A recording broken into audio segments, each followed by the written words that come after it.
instantly dead. So very two distinct play styles. Agreed. Very two different ones. Different win conditions. Looking at the draft, both teams are playing for their own sets of win conditions. So see how this one plays out. Until the land of dawn we go. Second game in this best of three. It's going to be Evos SG on the blue side, Kingsmen on the red side. Taking a look at your map right now, in the offlane we have Paquito going up against Baratz, Chang'e versus Harif. Double majors there. Girl is going to be holding his own against A1, A2. And we see Azura X, he's just going to be damaging JPL, forcing him away. The Grok is such a good deterrent here. He's not going into the Grok block, instead he's just holding JPL off. Yeah, I think the idea here coming in from Azura X is to try to delay as much time for the Roger. We know that Roger's not going to be, scaling too much behind the Granger. In fact, Granger's definitely going to be a bit slower than the Roger there. So I think the importance coming in for the Grok is just to, provide a bit of vision. You have that front line that's a bit tankier. You won't get CC'd by Loi because you have your passive. And yeah, just look at that. Azura X just taking a few jabs at JPL. I love it. JPL is like, yeah, you can hit me, but I'm still going to be here. I'm still going to find out where you are. Potato and Odia Bambi, they're just matching each other in terms of clears. Of course, the Roger is the one with the drop right now, I believe. Actually, no, they're about even pacing so far. Yep. Azura X coming to push out the mid wave. We have to see the rotation coming as Odia Bambi hits level 4 first. But on Roger, that is a non-issue. Give a big power spike against JPL here in the mid lane. Has to be careful. Yep, A1, A2 getting caught under very bad rotation coming in. Yin Yang combo does manage to remove the Kagura, and you talked about him. He has to be careful with his positioning because A1, A2 is sort of this pacemaker for Kingsmen. He cannot afford to go down too many times early game. Oh, against ASO in the top side, nothing really eventful is going to happen. A bit of a wet noodle fight as we called it. Good early kill for Evos SG. Gives them the tempo, and purely through that, they should be able to secure the turtle and get this massive goal lead. I say massive, it's about 502 minutes in as Azura X comes in, looks for the Grok block, and now he's going to get chased down. Soul is here as well. Here's the knockout punch. They might be looking to go for this, forcing the flicker away. Instead, they turn their sights towards the top wave to clear out the EXP and goal. Good temperance being shown by Evos SG. Yeah, very good discipline there to just pull off. They know they're not going to get anything more out of that fight. Yeah, maybe a kill. But then, you're going to leave your backline overexposed because the Jawhead is just too far away from them. So I like this coming up. But Azura X, playing with fire there. Nice. JPL nearly going for the ejector. But whatever the case, Azura X is going to have the blessing of nature, so he's not going to get tossed either way. Yeah, I love that about Grok, right? The interaction, as long as you're near to these natural obstacles, it's tough for JPL to find a pick. But A1, A2 though, might not be so lucky. He gets flipped the other way, back to safety. Kingsmen, they know that they can pull the trigger without JPL's ejector. They're going onto the Jawhead, very low on health. And it's pulled back by the Yin Yang overturn. That's the kill for the Grok. Meanwhile, the backline here comes Soul. He's looking for the damage still. Has to back off. He knows that ASO is here to put the return pressure back on him. So Kingsmen, they strike back. They narrow down the goal deficit to slightly less than 200, and they are still in this game. Like they were never out of it, but they're holding and they're making a good case for themselves. Yeah, so kind of missed the punch there onto Azura X. If not, I think he might have picked up the kill with the Grok, but it's not the biggest of loss. Like even if you get the kill, it's on the Grok. He's a tank, and you know that the Grok's not going to provide too much late game as well. He's just there to scale well with the early game, provide vision. Kind of a natural anti-CC here. But ASO coming in, Daytona's welcome against the wall. Do they have enough damage? Odia Bambi goes in for the strike, and yes, they do finally pick up a Soul. And wow, it really feels like Soul has a target on the back. The Zaman Force comes out from Pokemon, a cross-map play being made by Evos SG. They're chasing in. There's your damage from the Rhapsody, and that is a kill onto A1, A2. There's still a couple of seconds left on this turtle as JPL is still hunting with the Unstoppable Force and the Ejector. He sees Lun here. Going to be able to back off, but the bot tier 1 is under pressure, and so is the top tier 1. A cross-map play again. It's similar to game 1, Justin. We expect this from Kingsmen and Evo. This is deja vu. We saw this happening, like you said, the hyper carry of Kingsmen pushing over onto the bottom lane the previous game, and then you had Evos actually doing similarly onto the top side. But this time around, hopefully Kingsmen will be looking for different results. Both teams sticking very close to the turtle here. I like this so much. They pull the turtle down, they get it eventually. Now the fight. Oh, look at the control, look at the damage on A1, A2. So he needs to get out, he needs help, and his team is going to be there to back him up. They get the objective, they don't overchase for the fight. The discipline there for Evos SG, knowing that they didn't have the Harif around. Small pause comes in, but Evos SG, you could see that the goal lead is more or less still the same. It hasn't really bloated up.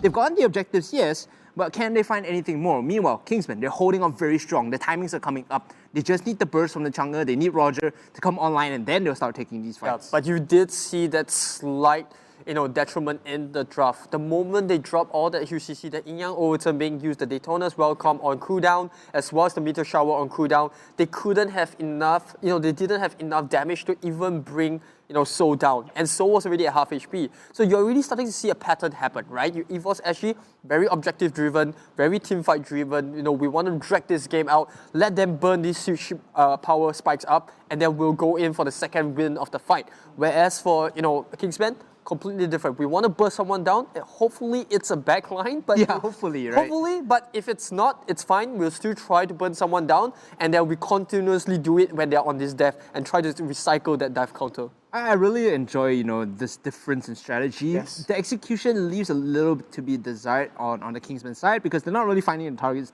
that they want, like you said. So that's the tricky part, right? If they do, it looks great. You burst down the target you want, Odia Bambi starts to snowball because he's going to be the one that's cleaning up. The burst comes from Chang'e, the burst comes from the Barretts, and then Odia Bambi is like, oh, thank you for this delicious, gift.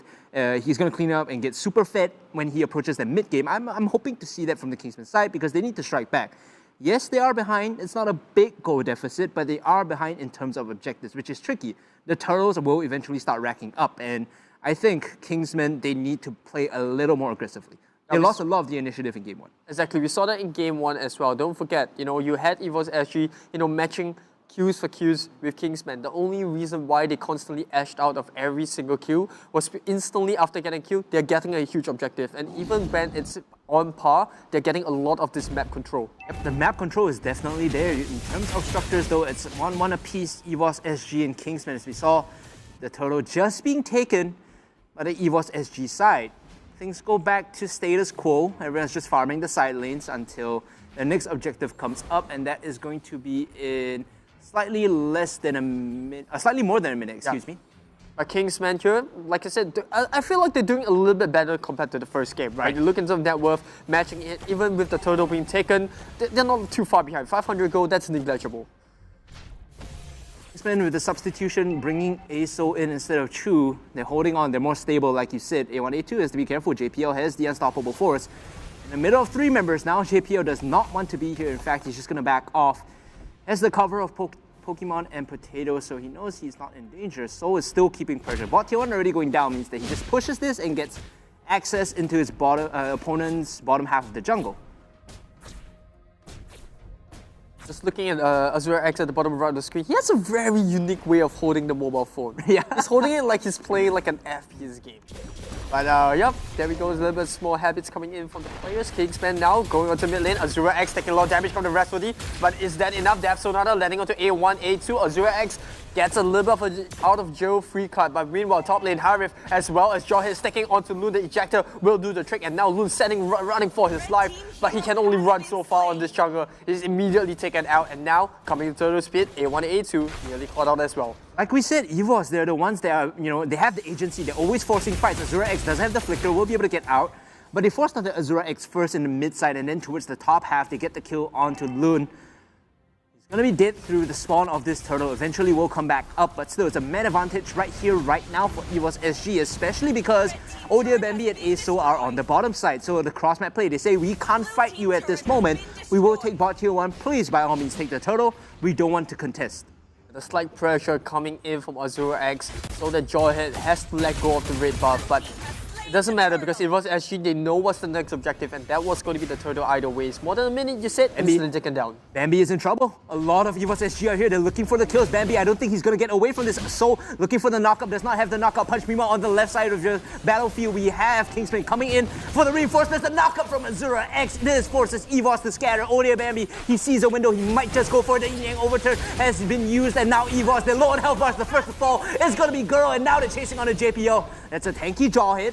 Kingsman still chasing, looking for the damage, looking to finish off the support, and JPL, he's just going to turn around, sacrifice himself. Evos, they need to get out, they need to get out now. They can't stick around. Pokemon getting blocked off by the Grok. The Zaman Force does absolutely nothing. And there you go, the value pick. Kingsman with the agency, they hit back. Yeah, and we saw it coming from AzuraX twice. that the Nature's Barrier has come into play already. The first one over there caught Girl out of position. The Lord had nowhere to run but stick in the brush, and that's where Kingsmen found their prey target there. And that is what's disgusting about the Grok. He's not going to offer a lot in terms of damage and in terms of CC, but just the wall itself, it could be a make it or break it in these huge team fights. You see, tactically, you split up Evos SG. That allows Bambi to just go mad on the back line. Good fight coming from Evos, their best. Good fight coming from Kingsmen, they're besting Evos SG at their game in these 5-on-5s, understanding that you just have to split them up. They're not as scary as they look. They are bigger than the sum of their parts, but individually, Evos SG can be beaten and broken. Yep, absolutely. And that's why Evos SG, they're always roaming as a unit. They're looking for huge team fights. Not so much on pickoffs, but speaking of pickoffs, Azura X, once again, he's bearing a lot of this damage, and JPL instantly goes in with the unstoppable force.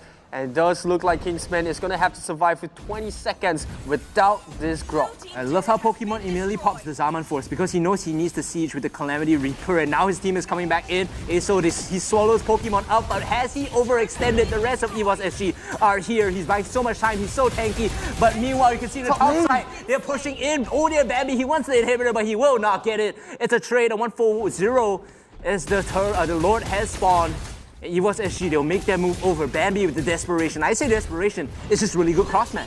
Not only that, Evos SG once again always finding themselves in a 5v4 situation. They're doing really well now. They can try to take control. JPL forced to use the unstoppable force, but they're not really landing on the units that they want. Now A1, A2 will have to back up the meteor shower, come up from Loon, and JPL is dropping really low, but the rotation will buy him a ticket out. Meanwhile, Pokemon goes in on the back with the Zaman Force. The Chrono Dash as well to drag the kill onto Loon, and now Azura X might be the next one to fall. One more hit should do the trick, but he gets out with his ultimate. Yeah, at least they get Loon on the way out, but still the pressure is on. Evos SG back towards the wall. Kingsmen, they're making these map plays that force Evos into unfavorable trades. Sure, you get the kill on the ASO, but your top is just getting shoved in. Oh, the Lord is open, we'll trade one for that, and you don't get anything. Here comes the diversion, though. They're looking for this JPL and girl. They go in onto Odia Bambi. Oh no! Can they get the kill, though? They eject their pose him up, and they knock him down. Lord is open for the second time in a minute as a diversion coming from Evos SG is insane. And this time around, it's not just any member like a Grok, it is Odia Bambi. So they're lacking a lot of this burst that they initially had. And talking about burst, look at that, A1, A2 at the top side, instantly gets bursted down by Pokemon. Oh no, he's taking a lot of damage from the meteor shower. Hasn't really got the job done though. Now ASO trying to stick around as long as he can. Azura X will throw the wall and immediately gets out of trouble. And now So using the double knockup. Barras might be the next one to fall. And Grok, oh, he wants to go for the steal. And Barras will fall. No, it's secured by Evos SG. And they might pick up a double kill for themselves as well. ASO, look at that, So going for more. It's going to be a triple kill. It just might. One more hit. A1, A2 gets some trouble with that umbrella open. And oh my goodness, Evos SG.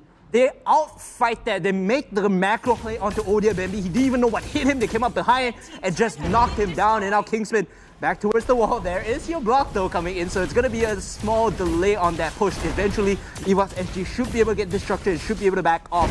Unless So overextends here. Nah, he understands. He's mobile. He's able to get out.